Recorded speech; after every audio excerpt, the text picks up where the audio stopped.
नमस्कार बहनों, हमारी लास्ट वीडियो में हमने बात करी थी कि पीसीओएस क्या चीज़ होती है, पीसीओएस को हम डायग्नोस किस तरह से कर सकते हैं और पीसीओएस के क्या क्या लक्षण होते हैं।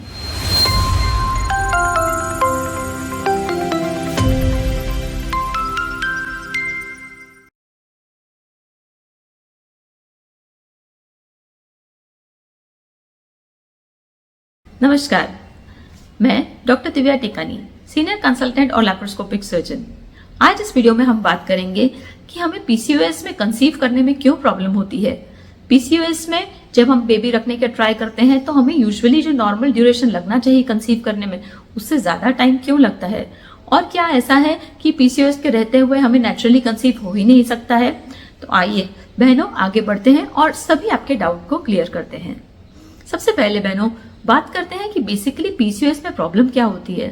पीसीओएस में बेसिकली जो हमारा ब्रेन में पिट्यूटरी होता है और जो हमारी अंडाशय होता है, तो ब्रेन और अंडाशय का जो साथ में काम करना चाहिए उन्हें, वो सिंक्रोनस एक्शन टूट जाता है।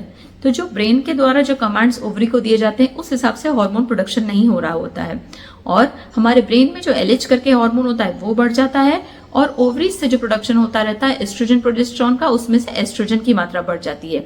तो ये हार्मोनल इम्बैलेंस के कारण जो महीने महीने आपका एग रिलीज होना चाहिए, जो महीने महीने आपका स्त्री बीज बनना चाहिए, वो स्त्री बीज महीने महीने नहीं बन पाता है और इसी के कारण कंसीव करने में हमें प्रॉब्लम होती है। अब बहनों जैसे कि हम नॉर्मल हमारी साइकिल देखें, मेंस्ट्रुअल साइकिल, तो स्टार्टिंग के जो दिन होते हैं जब हम मेंसेस का अगर ब्लीडिंग आई है, अगर हम उसको फर्स्ट डे गिनते हैं, तो तब से लेके धीरे धीरे नेक्स्ट साइकिल में जो बीज मेच्योर होने वाला रहता है उसका चुनाव शुरू होता है। वो जो छोटे छोटे बीज हम सोनोग्राफी में देखते हैं उसे हम एंट्रल फॉलिकल कहते हैं। तो जब हम डे 2 या डे 3 पे ब्लीडिंग के सोनोग्राफी करते हैं तो नॉर्मलतः हमें उस सोनोग्राफी में कोई भी नॉर्मल स्त्री में 2 से 3 एंट्रल फॉलिकल ही दिखते हैं। मतलब कि अगर हम ओवरी में देखें तो 2 से 3 छोटे छोटे बीज ही दिखते हैं। पर इसके विपरीत पीसीओएस में क्या होता है कि बहुत सारे छोटे छोटे फॉलिकल्स हमें दिखते हैं। तो इस कारण से क्या होता है बहनों कि जो नॉर्मली एक 2 से 3 फॉलिकल्स वाली साइकिल होती है उसमें धीरे धीरे जैसे जैसे दिन आगे बढ़ते हैं तो हार्मोन्स के इफेक्ट के कारण हमारे जो एफएसएच हार्मोन होता है, जो हमारे ब्रेन से एफएसएच रिलीज होता है, उसके कारण धीरे धीरे ये अंडों की साइज बढ़ने लगती है। और जो first half of the cycle होता है उसमें ये जो स्त्री बीज होता है उसकी धीरे धीरे साइज बढ़कर 18 to 20 mm तक आ जाती है।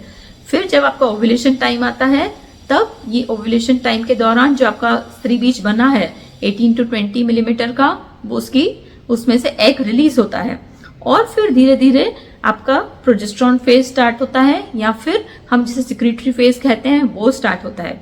अब इस सिक्रीटरी फेज में अगर आपने ओव्यूलेशन के दौरान पे रिलेशन रखा हुआ हो तो प्रेगनेंसी के चांसेस होते हैं, और नहीं तो फिर अगर रिलेशन नहीं रखा हुआ हो, कोई बहन अनमैरिड है, तो उसमें अगर सिक्रीटरी फेज पूरी हो जाती है तो उसके बाद में पीरियड्स आ जाते हैं, और अगर कंसीव किया होता है तो ये पीरियड्स नहीं आते हैं और प्रेगनेंसी कंटिन्यू हो जाती है। तो ये तो ही बहनों नॉर्मल साइकिल की बात।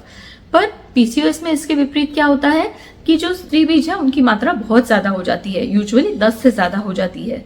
तो इस तरह से जो भी हमारे नॉर्मल विकास होना चाहिए वो विकास नहीं हो पाता है उन बीजों का। अब आप मानिए कि अगर एक थाली में एक ही इंसान खाने बैठे तो उसका पेट भरेगा, पर एक ही थाली में अगर 10 लोग खाने बैठ जाएं तो किसी का भी पेट नहीं भरेगा बहनों। वैसा ही होता है, अगर एक अंडाशय में 2 से 3 बीज होते हैं या 2 से 3 एंट्रल फॉलिकल्स होते हैं तो उनका नॉर्मल विकास होता है। पर अगर इतने सारे छोटे छोटे एंट्रल फॉलिकल्स बन जाते हैं जिसे हम पॉलीसिस्टिक ओवरीज कहते हैं, तो उनमें से किसी का भी विकास नहीं हो पाता है और वो सभी बीज एक स्टेज के बाद आने के बाद में अटक जाते हैं। तो आपकी जो शुरुआत वाली फेज है एस्ट्रोजन फेज में ही साइकिल अटक जाती है। जो बाद वाली सिक्रीटरी फेज या प्रोजेस्टेरोन फेज है वो प्रोजेस्टेरोन फेज आ ही नहीं पाती है।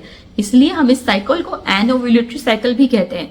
एनओव्यूलेटरी साइकिल मतलब कि इस साइकिल में ओव्यूलेशन हुआ ही नहीं है, या फिर जो स्त्री बीज है स्त्री बीज बना ही नहीं है, एग छुटा पड़ा ही नहीं है।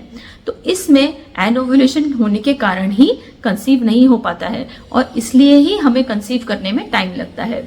तो बहनों आज इस वीडियो में हमने जाना कि क्यों पीसीओएस में कंसीव करने में टाइम लगता है, क्यों पीसीओएस में जो हम कहते हैं कि एग बरोबर नहीं बन रहा है। उम्मीद करती हूँ इस वीडियो को सुनने के बाद में आपके पीसीओएस में कंसेप्शन से रिलेटेड थोड़े डाउट क्लियर हुए होंगे।